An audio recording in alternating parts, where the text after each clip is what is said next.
Hi, I'm Robert Yeager here. Behind me is the beautiful city of Boulder, Colorado. I wanted to take a minute to talk to you about a new class we're trying to offer at the CED spring of 2020.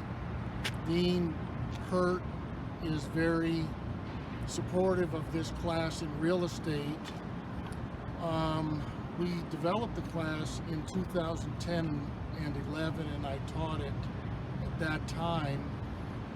I graduated from what was then the School of Environmental Design in 1979 with my master's degree, and I went to work immediately in the appraisal business, real estate appraisal. I had taken a lot of my elective classes in the business school at that time, Terry School of Business and Real Estate. Started a company called Metro Appraisals in 1988 and sold it in 2013, but that's not really what I want to tell you about today. What I want to tell you today is why landscape architects, urban planners, and historic preservation professionals and students need to understand real estate.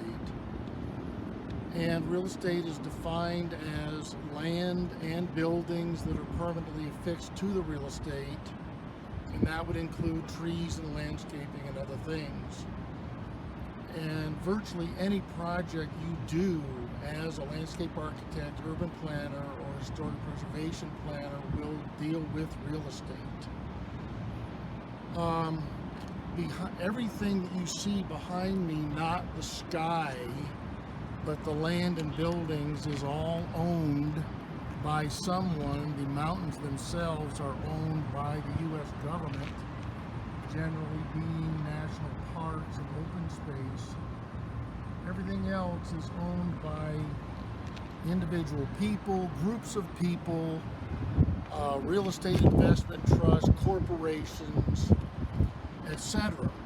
And the projects that we work on are associated with a lot of times those owners.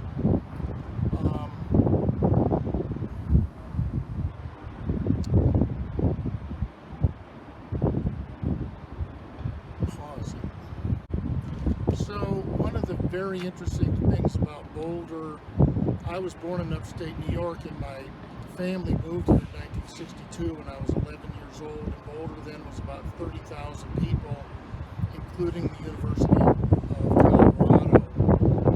Boulder is now 100,000 plus people. It is the third most expensive city in the United States, I believe, trailing only San Francisco and Manhattan. I guess Manhattan's a city.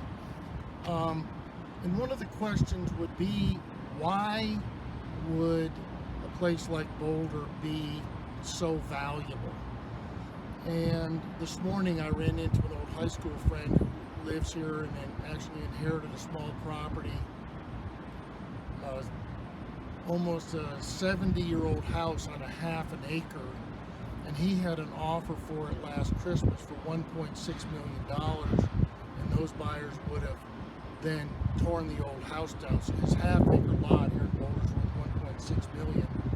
I looked at a very nice home up on the hill here yesterday that they wanted $5.5 million for, and it wasn't that big. It did have a very nice view. So the question is, what is it about Boulder, Colorado? Is it the setting, which is incredible, the weather, which is fantastic, the fact that the University of Colorado is here, the National Center for Atmospheric Research is here, the National Bureau of Standards is here,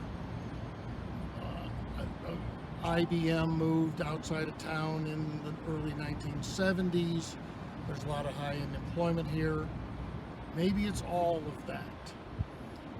But those same characteristics that influence Boulder influence all real estate, including wherever all of you are from. It's interesting that the textbook that I want to use in the class is called The Principles of Real Estate. And the only true principles, there are probably a lot of you know there are design principles, the principle of repetition and other things. There are principles of economics. there really aren't real estate principles until you get into real estate value.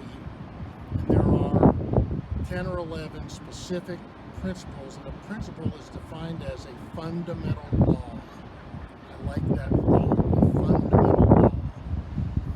One of the principles of real estate value is the principle of highest and best use.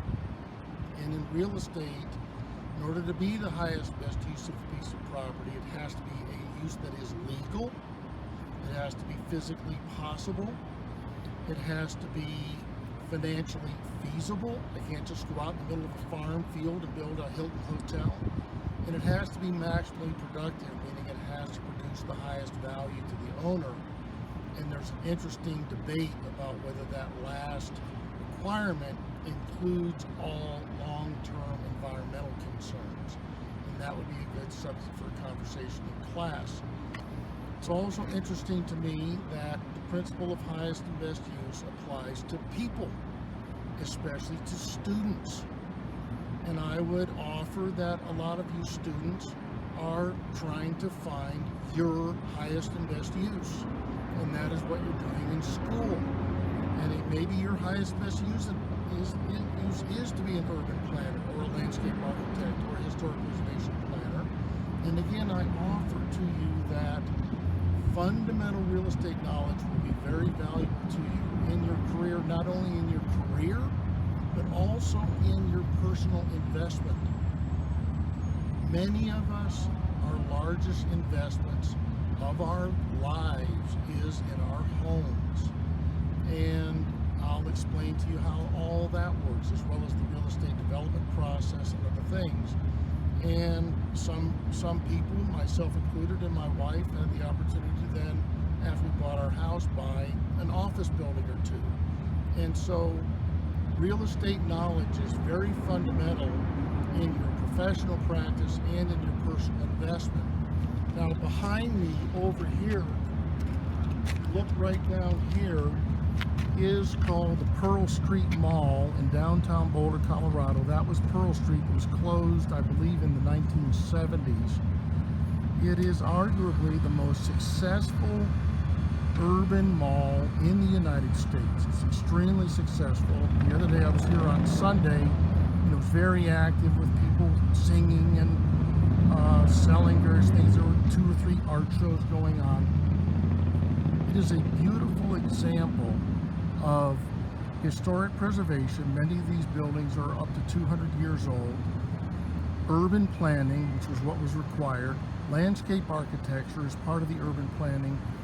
And also public-private cooperative working together.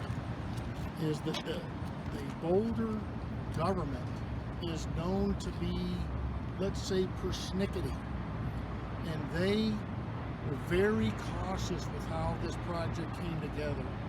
And then, of course, the thing that makes it work is that all these buildings, it is about a 10 or 11 block long mall. All the buildings are rented. They produce income that supports the entire mall itself. So it's a beautiful example of urban planning, landscape architecture, and historic preservation at its best.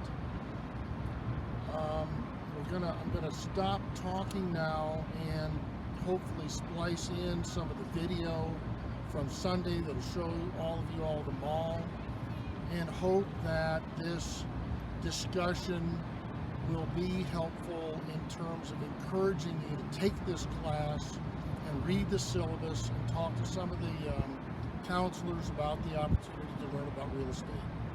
Thank you.